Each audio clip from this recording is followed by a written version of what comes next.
Então, a gente continua falando dessa ascensão chinesa e as suas implicações econômicas e políticas do ponto de vista do conceito de imperialismo. O Leon falou bastante sobre o que é imperialismo, como fenômeno histórico de ascensão do capital dos países ao conjunto do mundo, a constituição, inclusive, de um sistema global capitalista que foi, inclusive, no primeiro momento, vai resultar na conquista de povos, na submissão de povos, depois no conflito entre as próprias potências, que quase destruiu o mundo, e depois, em certa maneira, uma consolidação, um pacto, em alguma medida.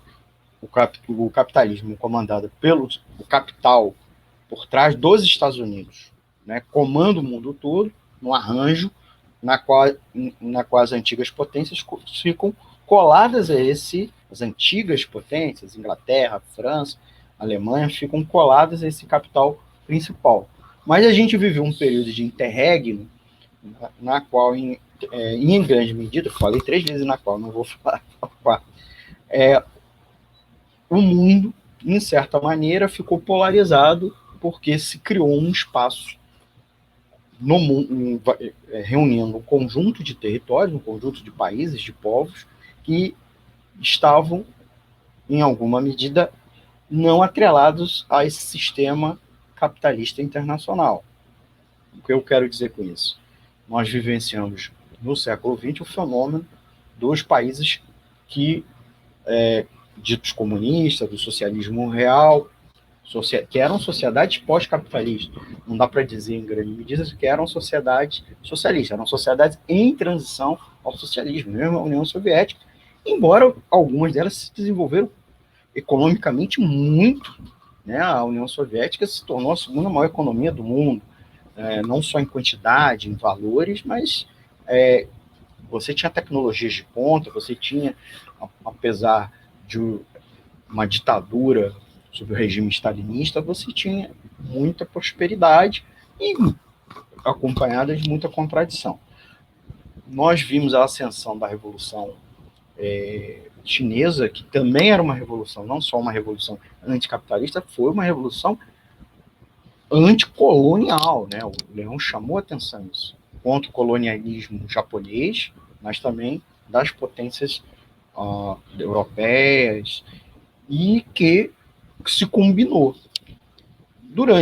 Após essa revolução, durante algum tempo, houve muitas contradições e algumas estagnações e conflitos interiores, mesmo pós a Revolução, Revolução Chinesa. Nós vimos a Revolução Cultural Chinesa, né, e tantas outras turbulências, né, sociais na economia chinesa. Mas apesar disso, a economia chinesa se manteve uma economia grande, não só porque a população era grande, mas também, né, se fala muito mal do regime maoísta, né, como se agora não fosse também tivesse elementos de continuidade, mas a economia chinesa era uma economia muito grande. Só que, a partir dos anos 70, há um processo de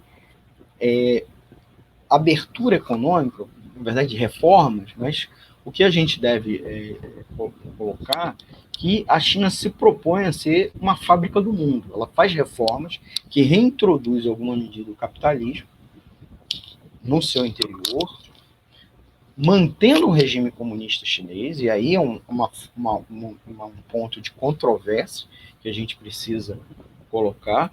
Tá? Aqui a gente volta até essa questão que a China evolui de uma fábrica do mundo, se passa a se constituir primeiro uma fábrica do mundo, então há um processo de ampliação da urbanização e da industrialização chinesa, combinado com o capital estrangeiro, capital vindo das potências capitalistas, certo?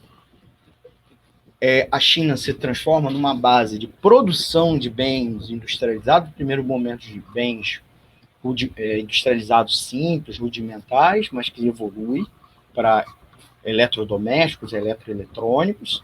Essa base não é para consumo interno, inclusive é para exportação, e a China se transforma numa potência econômica, inclusive competindo do ponto de vista capitalista, não é do ponto de vista de uma como comunista, competindo capitalista, pau a pau, no comércio mundial. Aí, de certa maneira, a gente chega a esse ponto, que além de se postular ser uma superpotência, no sentido de concorrer com os Estados Unidos, que não pós queda do Muro de Berlim tinha se colocado como uma única superpotência mundial, e aí a China passa a rivalizar em vários campos, né, mesmo que muitas vezes não diretamente, mas e não em todos os campos, mas em vários campos, em vários temas. Por outro lado, a China, que ela é acusada de continuar sendo comunista, de ser comunista, se transformou numa defensora da globalização. Por que isso? Porque os Estados Unidos, comandado por Trump, né,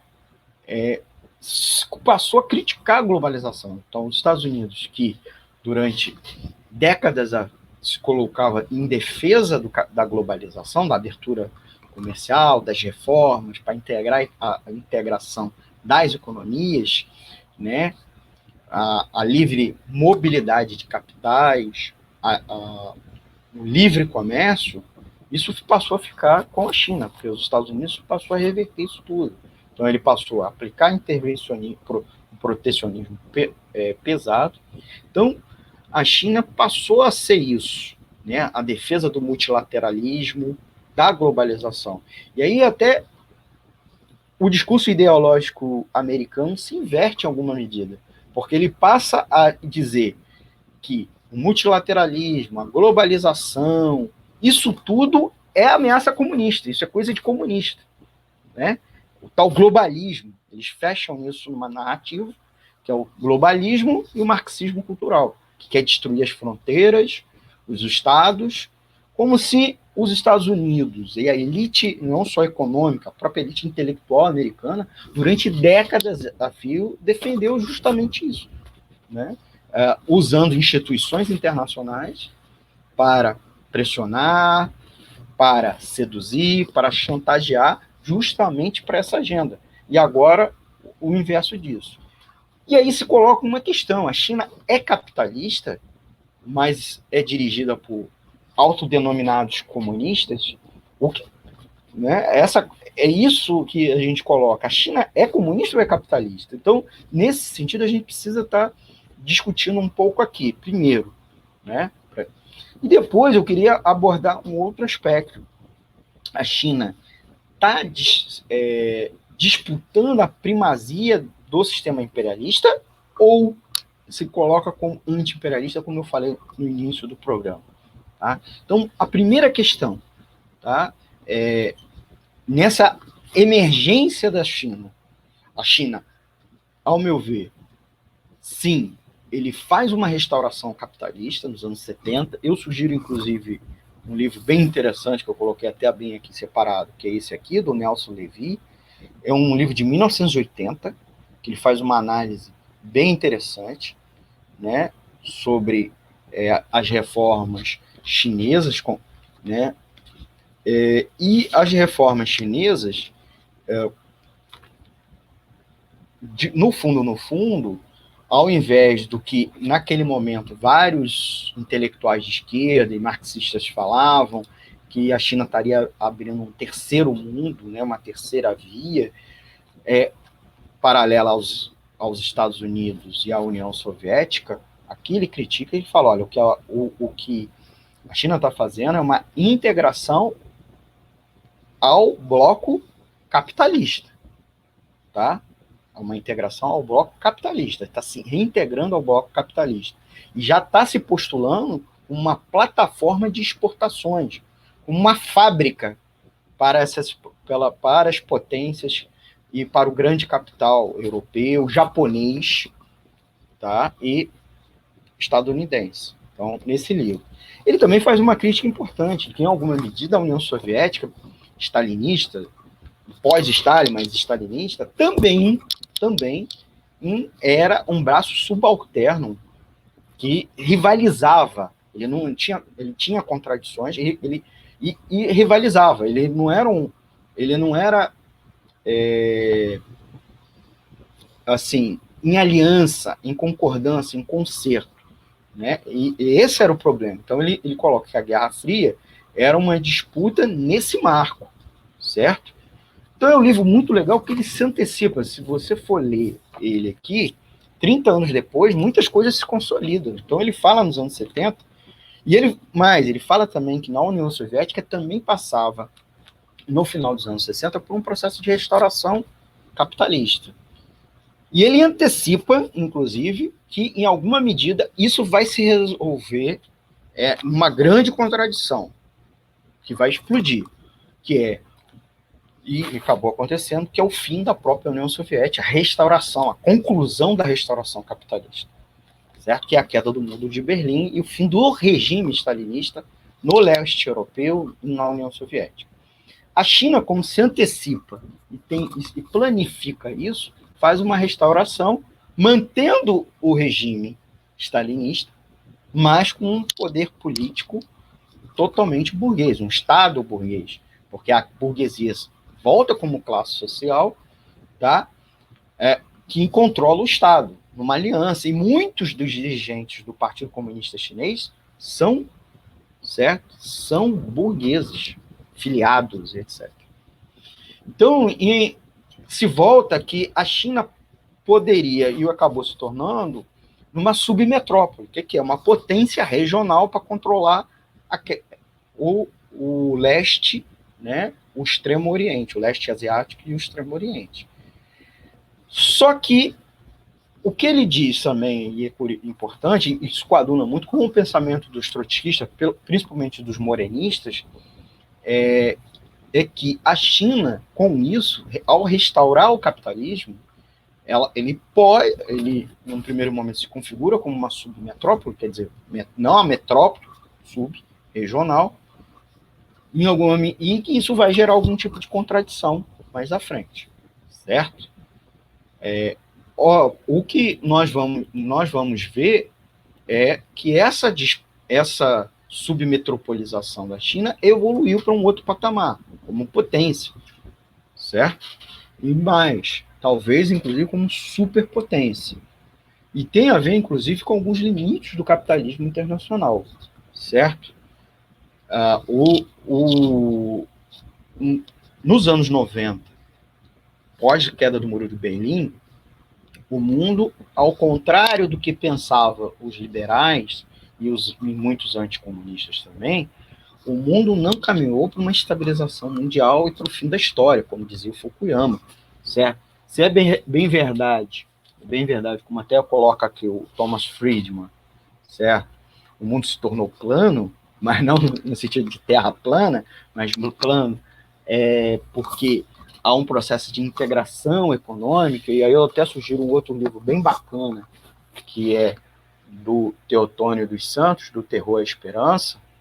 Essa aqui é a edição em língua espanhola, publicado lá, até foi na Venezuela, muito legal para ler. É um livro, apesar de grosseiro, uma leitura muito, muito fácil, né? E ele coloca bastante dados e tendências. É que o processo de globalização, na verdade, mundialização, é uma corrida imperialista. E que vai resultar numa nova revolução industrial, que agora, nos últimos 2, 3 anos, eles estão chamando de indústria 4.0. E não vai estabilizar a economia mundial, muito pelo contrário. Amplia-se as crises capitalistas em grandes dimensões. Nós vimos nos anos 90 a crise asiática, a crise russa, a crise argentina, a crise brasileira. Nós vimos depois a crise da nova tecnologia, né? A crise do milênio, em 2000. Nós depois vimos a crise em 2008, né? Do subprime. E agora a gente estava às voltas quase de uma nova crise econômica, que a pandemia cortou e precipitou, certo? Mas a gente estava às voltas de uma crise econômica mundial. Então, isso levou que o centro do capitalismo fosse dragado para a crise, permitindo na franja, né, os tais emergentes, que eram economias com menor composição orgânica de capital, que esses grandes capitais migravam para eles. Então se construiu uma relação umbilical, né? Os Estados Unidos, inclusive, com os Estados Unidos com a China. Eu sugiro até esse livro Colosso, que fala dos Estados Unidos como um tipo de império, não como os impérios da antiguidade ou como mesmo os impérios do período das revoluções marítimas, né? Mas um novo tipo que ele chama de colosso, né? Para diferenciar de império, dos impérios. Mas ele adianta aqui o Nian Fex um aspecto, que como a relação Estados Unidos e China é uma relação umbilical, ele até chama de chiméria, que é o quê? Eles são dependentes um do outro, mas vão ter rivalidades, vão ter um processo de rivalidades, de disputas comerciais, e que isso evoluiria das rivalidades, das tensões e das contradições econômicas, evoluiria para tensões políticas, geopolíticas, diplomáticas e mesmo militares. E o que a gente está vendo nos últimos 3 anos, né? Principalmente com a vitória do Trump como presidente dos Estados Unidos, que aí se acelerou os vetos, mas Clinton, W. Bush e Obama fazia veto, né? Proibir das empresas chinesas comprarem empresas americanas, né? Pressionar a flutuação da moeda chinesa, do yuan, disputa sobre tarifas comerciais, etc., formação de alianças e guerras regionais que os dois países estão em polos diferentes das guerras regionais. E crises políticas, insurreições, na qual um estava apoiando um lado, o outro. E isso evoluiria para uma guerra, se não uma guerra bélica, para uma guerra política. E o Linhas Ferguson chama a atenção de um aspecto, né? Nas crises, e aí também, mesmo ele sendo um historiador liberal, e aí querendo defender os Estados Unidos e falar muito mal da China, ele lembra que a China, como a Alemanha do início do século XX, e era umbilicalmente ligada à Grã-Bretanha, mas eram rivais. E que essa rivalidade evoluiu para uma disputa, porque tal como o Império Alemão quis ter um protagonismo mundial, mas também ditar as regras do capitalismo, não necessariamente se tornar o ponto hegemônico. Ele quer participar da discussão das regras globais. A velha potência não quer, ainda mais que quanto mais evolui, o tempo passa, o seu capital se torna, seu grande capital, envelhece, caduca. Suas margens de lucro, sua taxa de lucro decresce. Então, ela se torna menos suscetível às negociações. É igual pensar o seguinte, o Império Britânico começou a defender durante todo o século XIX o liberalismo, mas quando chega o século XX, ele passa a fazer guerras comerciais e não aceitar o liberalismo no globo, nas negociações comerciais e nas disputas imperialistas. Então, o Império Alemão queria ser tratado também como igual, né? Não necessariamente como primeiro, só que a potência imperialista não deixa. Então, é nesse mar que nós vimos os conflitos que evoluíram para uma guerra mundial. Vai evoluir Estados Unidos e China um conflito mundial? Não sei, a história está aberta, né? Porque no momento de crise como agora, tal como foi a crise de 29, se abre ao quê? As potências centrais do capitalismo discutir seus papéis, inclusive com as potências regionais, com as subpotências, né? E a China, a classe política chinesa, de fato, quer discutir seu papel. Aí a gente entra para um outro ponto. A China é anti-imperialista? É anti-imperialista? Eu digo que não. Eu não estou com um livro aqui do Nahuel Moreno, 30 anos atrás também, como também os materiais mais recentes, mas tem um bem bacana, aqui, que é o Veredito da História, do Martins Hernandes, deixa eu tirar aqui, da editora Sanderman, e ainda tem lá no catálogo da Sanderman, no site dela, se vocês quiserem, estou fazendo até um jabá de graça. Ele aponta que o processo de restauração, né, que não os soviéticos, no leste europeu foi confuso, mas na China é organizado, e aí essa é a grande diferença, faz com que a China continue sendo uma potência econômica, não necessariamente uma superpotência, certo? Mas anti-imperialista de jeito nenhum, tá bom? Ela não é anti-imperialista.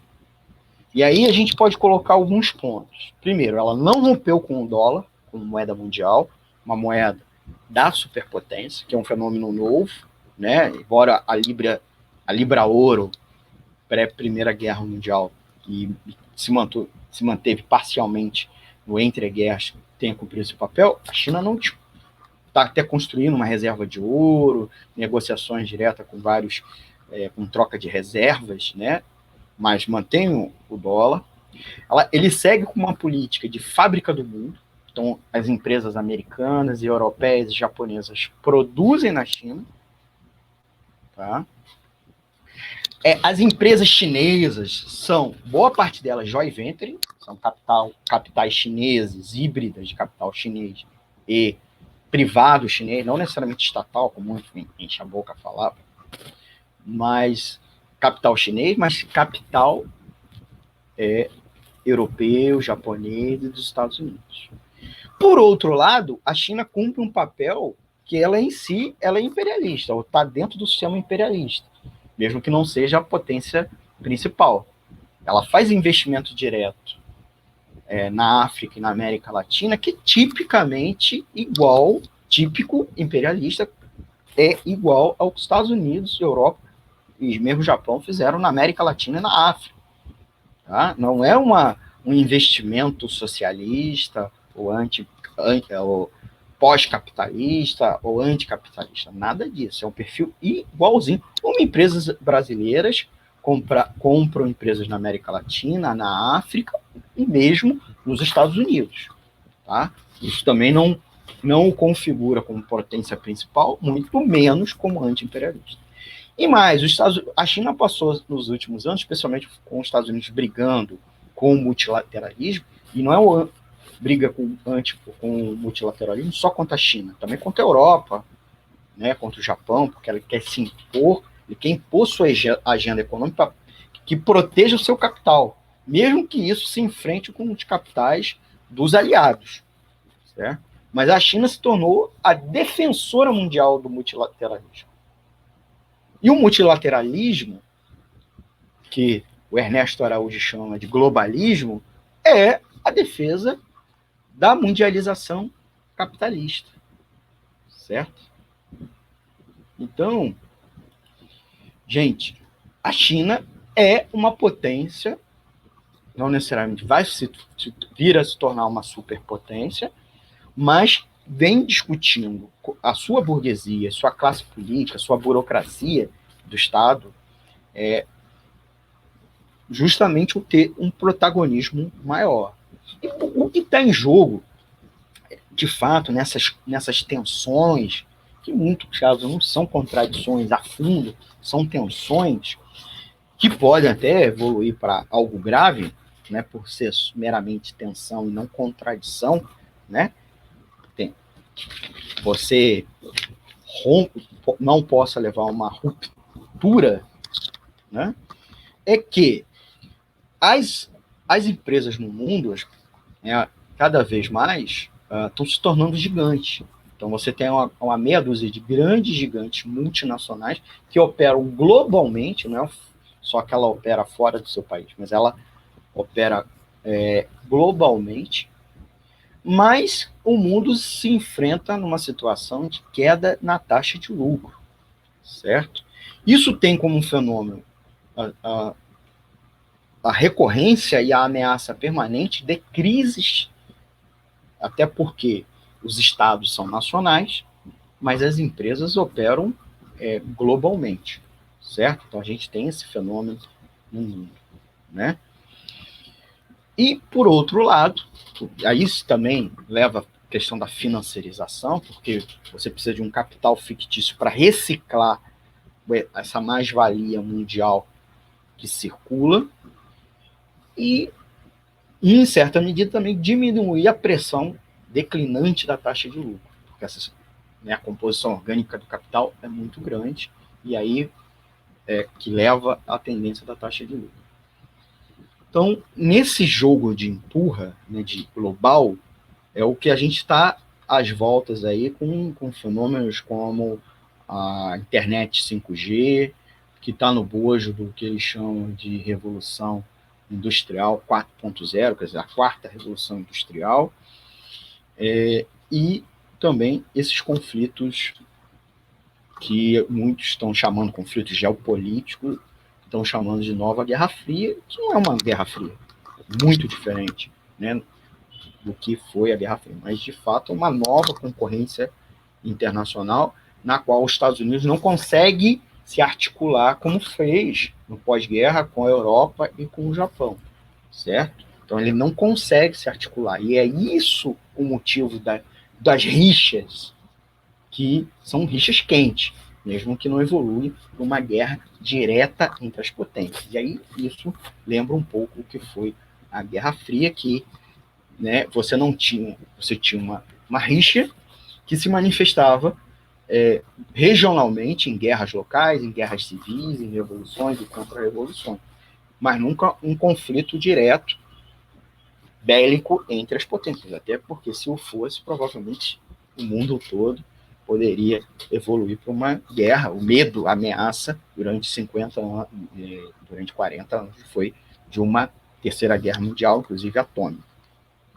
Então a gente se vê nesse momento, tá, colocado nessa disputa entre os Estados Unidos, que também não tem dificuldade de se articular até com a Europa e com o Japão, bem verdade, mas ainda em um grau muito maior com a China e mesmo com a Rússia, certo?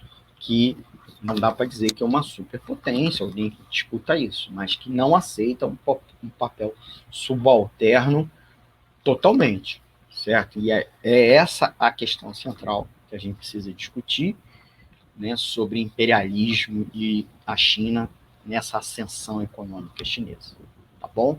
Então eu vou encerrar por aqui, porque o nosso tempo está acabando. Eu queria agradecer muito a vocês, agradecer alguns dos ouvintes que estão aqui nos acompanhando, a Márcia Lúcia nos acompanhou, deixou um comentário, por isso que eu falo, deixa um comentário, o próprio Leão Neves estava nos acompanhando, também falei do Antônio de Pádua Figueiredo, eu estou com dificuldade de ver quem estava acompanhando, por isso que eu pedi para dar um like ou deixar um comentário, principalmente o comentário eu consigo visualizar. Então eu queria agradecer vocês, queria, como sempre, pedir a vocês para apoiar a gente, deixar um comentário, fortalece, porque aumenta o engajamento e aí permite nos ajudar nos algoritmos do Facebook e do YouTube. No YouTube, clique no sininho para receber as notificações dos novos vídeos. Isso é importante para você saber, né? E é claro, gente, dá um like aqui para fortalecer o projeto da Web Rádio Censura Livre. Tá bom, gente? Programação nossa completa, não só do Economia Fácil, no www.seriowebradio.com, ouça nos aplicativos de rádio online. Muito obrigado. Eu vou deixar aqui a nossa última campanha de arrecadação e eu já